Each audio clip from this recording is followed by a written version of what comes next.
Thoma is one of my favorite 4-stars in Genshin, and just like Layla, he's seriously underrated. When talking about the story, he's often dismissed as a friendly but ultimately inconsequential sidekick, yet without his help, the traveler would not have survived their first encounter with the Shogun. In combat, he gets pushed to the side due to his support role and his badly misunderstood kit. Since the release of Dendro, he at least gained some appreciation as a brilliant Burgeon trigger, but he has always been more valuable than people realized. And yet, while I appreciate his actual strengths, his playstyle wasn't quite what I had hoped for, and I've spent way too many hours trying to fit him into a role I really wanted. Let's talk about it.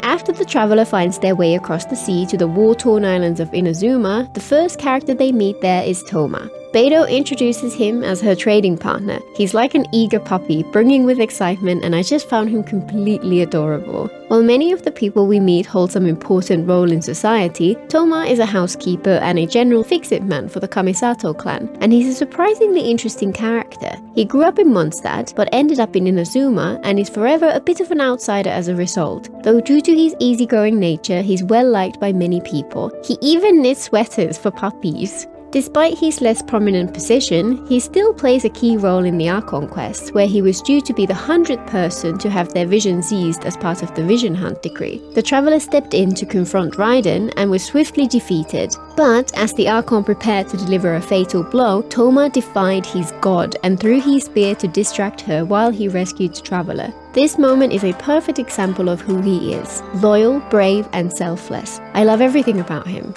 When I like a character's personality, it makes me feel compelled to pull for them. So when he was released in version 2.2, of course I had to get him. I had played the game for just a couple of months at that point and was fully free to play, so I had to be careful with my primogems. I was not interested in Hu Tao. Check out my Hu Tao video in the description to hear that whole story. But since Thoma was on her banner, I decided to risk it. Of course, the gacha gods gave me Hu Tao, but thankfully they were merciful in the end and also gave me Thoma, plus a few of these constellations before I ran out of wishes. I could not have been happier. I particularly loved his normal attacks, they just feel fantastic to play. So I really wanted him to take center stage and be the main driver of the team. On that, I would be sorely disappointed.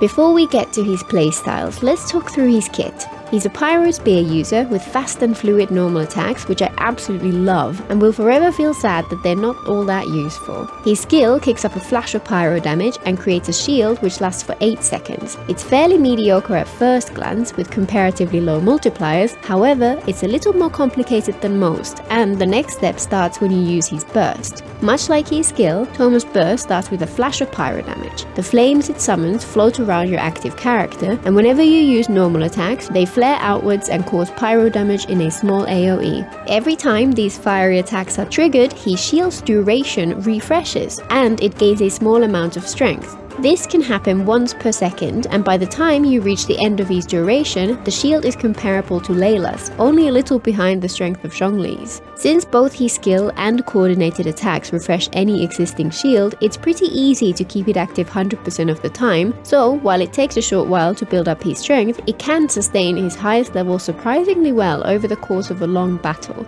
His biggest weakness is that he needs to use his burst on cooldown in order to keep this going, and since it's an expensive 80 cost burst, he needs a lot of energy. His constellations are fantastic too, reducing his cooldowns, increasing his burst duration, reducing his energy needs, and providing a pretty solid buff at C6. As I've hinted at, what I really wanted was for him to be an on-field DPS. His normal attack animations just feel so satisfying to me, and I really wanted that to be the main experience when playing him. Right from the start, I tried to build him that way, both as a physical main DPS and as a pyro main DPS, but unfortunately his normal attack multipliers are too low for it to make any sense without an incredible build. I've seen some absolutely ridiculous Thoma builds on other people's accounts, where they have spent obscene amounts of time perfecting his artifacts, and while that sounds fun in theory, I just can't bring myself to spend all that resin on a character when there are dozens of others who need my attention. As a result, main DPS Thoma will forever remain a pipe dream for me. So what playstyles does he excel at, how would you build him for each, and what do those teams look like? His original role is a pure shielder. In this role, we completely ignore his normal attacks and focus on his skill and burst. Since his shield scales off his HP, a full HP build is ideal, but since he requires upwards of 200% ER to use his burst on cooldown, it's more common to see him build with energy recharge, HP and HP artifacts. In terms of sets, 4-piece Noblesse is the most popular since it helps out his entire team, while a mix of 2-piece ER or HP sets helps his personal stats. 4-piece Tenacity might sound tempting, but he cannot consistently keep its passive active, and while 4-piece Emblem is sometimes recommended, his damage output is too low for it to be worthwhile. For this role, his most popular weapon is the Favonius Lance, since it has an ER stat and helps the team overall, though it does require you to build some crit rate on him to reliably trigger its passive. His other options are all very free-to-play friendly, but each come with downsides. Prototype Starglitter gives great energy, though its passive isn't that useful. Kitine gives energy but has a wasted EM stat. Black Tassel's HP greatly strengthens his shield but doesn't help with energy, while Rightful Reward provides both HP and energy but requires a healer on the team to unlock its full benefits. Any ER or HP spear will of course work, including 5-star gacha ones. So why was he so often overlooked in this role? One issue is that depending on the team, his pyro application can interfere with reactions. Since his personal damage output is low, this can significantly reduce your team's damage. But more importantly, in order to unlock his true strength, he is only viable if your main driver uses their normal attacks. This rules out a whole host of characters who would have otherwise worked well with him, and for a long time this included pretty much all the meta characters. The only one with a lot of mindshare who had synergy with him was Hu Tao, and unfortunately she's one of the characters he tends to steal reactions from in certain teams. As a result, many people tried to use him with incompatible characters and concluded his shield is weak, while others tried to use him with Hu Tao and concluded that his kit just gets in the way. However, right from the start he was amazing with Yoimiya. She's even more heavily focused on normal attacks, and since she tends to attack from range, he rarely interferes with her reactions. For a long while, her teams were where he truly shone, but since she's tragically overlooked, he went under the radar as well. He also works wonderfully with Wanderer in a team with Faruzan and Bennett, one I've often used during events that allow you to borrow characters. However, with some more recent characters, he has had a bit of a renaissance. Risley's Burn Melt teams were an early sign of things to come, but he's even better with Arlecchino and Cloran, especially when paired with Chevreuse. I'm hopeful that he'll pair well with Emily as well. These characters really play to his strengths, and he's quickly become a staple in some of the strongest teams, a mere 3 years after his release. His other major role, which was his saving grace in many people's eyes up until recently, is as a trigger in Burgeon teams. Burgeon is a pretty underrated reaction, largely because it can be difficult to get it to work consistently. The key is that it has some specific requirements of its pyro character. Most importantly, they need to apply pyro fairly slowly. The team needs to create bloom cores, which come from the reaction between Dendro and Hydro, and if too much pyro exists, then it will burn or vaporize away one of those elements, and the team's damage will plummet. They also need to apply it across an area. This is pretty common for pyro characters, thankfully, but it's important that the pyro will actually hit the cores nearby. For example, Yoimiya doesn't work as a Burgeon trigger because her arrows target enemies instead of cores. And of course, it's important that the team has some protection, since Burgeon has a tendency to explode your own characters as well as the enemies. Thoma ticks all the boxes. He applies pyro slowly in a small AoE, and his shield is a great defense against the self-inflicted damage. He's an absolutely brilliant trigger for Burgeon teams.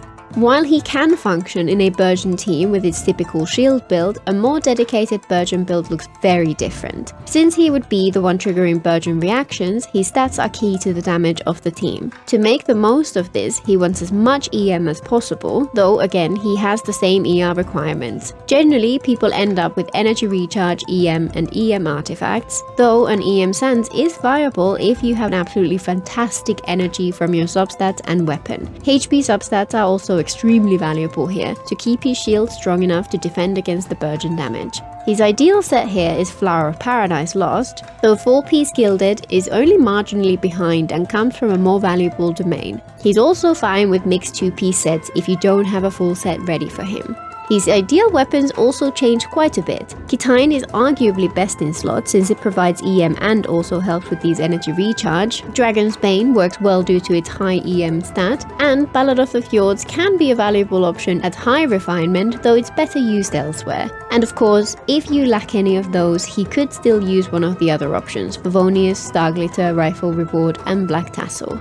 The variety of potential teammates for Thoma Burgeon teams is noticeably higher, since you can get by without relying on any specific main DPS and instead can use low strength normal attacks from any character to just apply elements and refresh Thoma's shield. The team requires at least one Dendro character, pick from Nahina, Baizu, Traveler, Yao Yao, Kirara, Kole, Alhaitham, and maybe possibly even Carver if you really want to, and at least one Hydro character. Kokomi, Xingqiu, Yalan, and C6 Candace all work well from off-field. Child can work well as an on-field driver, while Ayato can do a bit of both. Furina might work, though her application is a little slow on her own, so with her you'd likely need a second Hydro character in the team, and her buff isn't going to do much in these teams. Barbara and Mona are also great on-field drivers. The final slot can be pretty much anything. A second Dendro would help with EM and provide more cores, a second Hydro would be great if the Dendro application is particularly high, an EM buffer like Albedo, Sucrose, Diona would further boost Thoma's damage, while Cryo in general can be great because it extends the duration of the Hydro aura and makes for more blooms overall.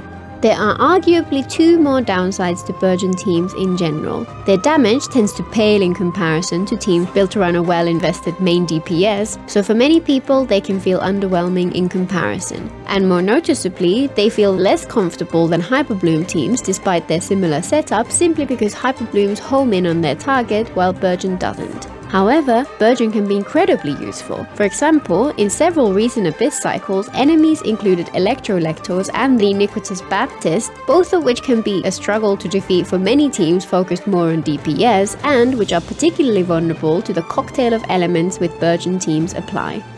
Despite what many people would say, Thoma was very good before Dendro, just far more niche, and Burgeon just gives him even more options. He's fantastic shielder when you use him right, and I've been very happy to see new characters come out who work so well with him. People are too focused on DPS, and defensive characters in general get overlooked far too often. Why waste time restarting the Abyss over and over when you could beat it in comfort instead? Or if you don't do the Abyss, you just get to play whoever you like. And did I mention that he knits sweaters for puppies?